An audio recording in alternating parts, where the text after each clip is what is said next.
Bonjour à tous et à tous, j'espère que vous allez très bien. Aujourd'hui, je voudrais vous parler un tout petit peu, ou peut-être plus qu'un tout petit peu, de ce livre Mal barré, écrit par Mélissa Collignon et publié aux éditions Academia.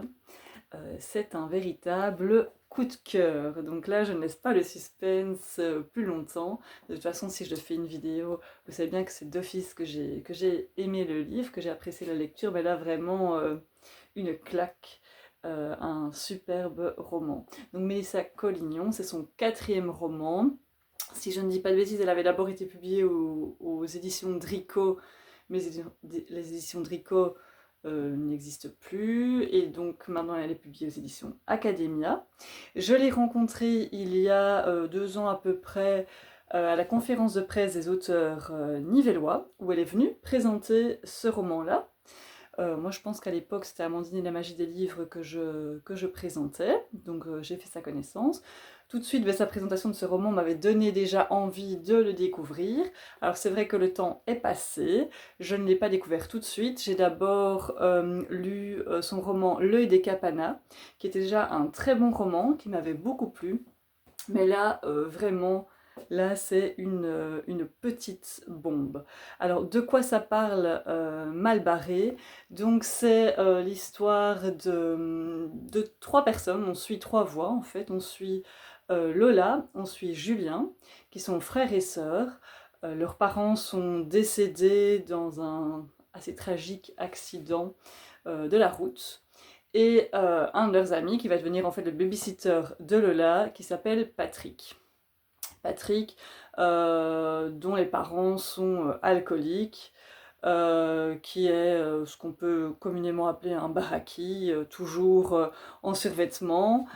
L'intrigue se passe à Charleroi, entre Charleroi et Nivelles, donc ça aussi, ça m'a touchée parce que c'est la double appartenance, un peu comme moi aussi, qui suis nivelloise, qui est une partie de mes habitudes, de ma vie professionnelle, de mes amis de ma famille à Nivelles, et puis en même temps, j'habite maintenant dans la région de Charleroi depuis plus d'une quinzaine d'années. Donc là, on parle du Ville 2, etc. Donc pour ceux qui connaissent, voilà, on voyage au niveau de Charleroi. Et donc Patrick se baraki en ce vêtement, on va dire. Et là, c'est pourtant mon personnage préféré de l'histoire parce que Mélissa Collignon a su le rendre en fait super attachant. Lola et Julien, eux, ce sont plutôt des enfants de parents assez aisés, donc qui vivent dans le luxe, et pourtant ça va pas super bien tourner pour eux non plus suite à ce décès. Donc voilà, j'ai commencé à lire ce livre. On est en été, il fait beau avec un petit verre de rosé à la main.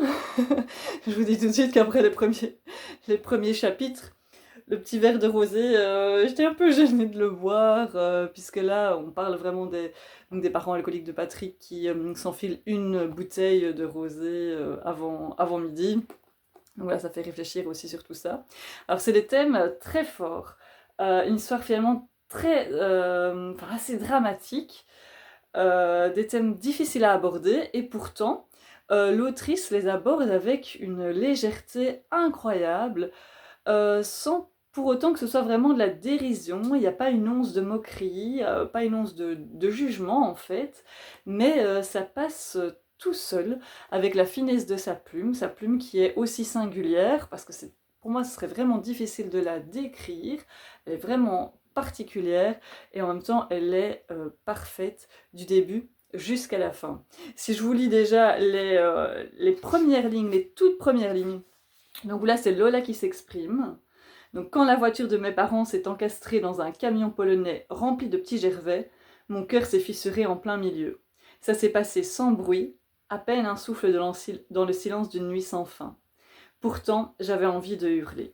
Devant moi, les policiers gesticulaient, mal à l'aise. J'ai enfoncé ma tête dans les coussins pour ne pas les déranger avec mes pleurs. Donc ça, c'est le premier paragraphe. Déjà, comme une Keep It, je trouve ça déjà fort, on a tout de suite envie de continuer. C'est un roman qui est difficile à lâcher. Moi, je l'ai lu en 3 jours, mais simplement parce que j'avais des impératifs et que mon emploi du temps ne me permettait pas de le lire d'une traite, sinon je pense que je l'aurais vraiment lu en une seule fois. Et c'est pas tout à fait spoilé si je fais ça, mais je vous lis quand même juste les 2 dernières phrases, la dernière page. Hier, j'ai demandé à Julien ce qui allait arriver à Pat. Il m'a juste répondu qu'il était mal barré. Et donc du début à la fin, ce n'est que pur délice. Donc de nouveau avec des choses assez graves, des thèmes très difficiles. Et pourtant ça se lit avec une certaine délectation. Peut-être une certaine curiosité aussi, comme ce qui nous fait lire parfois des faits divers ou voilà, avoir une ouais, curiosité peut-être un peu malsaine, je ne sais pas. Mais si c'est tellement bien dépeint, c'est tellement bien décrit, avec précision, on s'imagine tout. Tout est vraiment directement dans l'imaginaire, tellement les scènes sont concrètes, tellement les détails sont précis, bien décrits.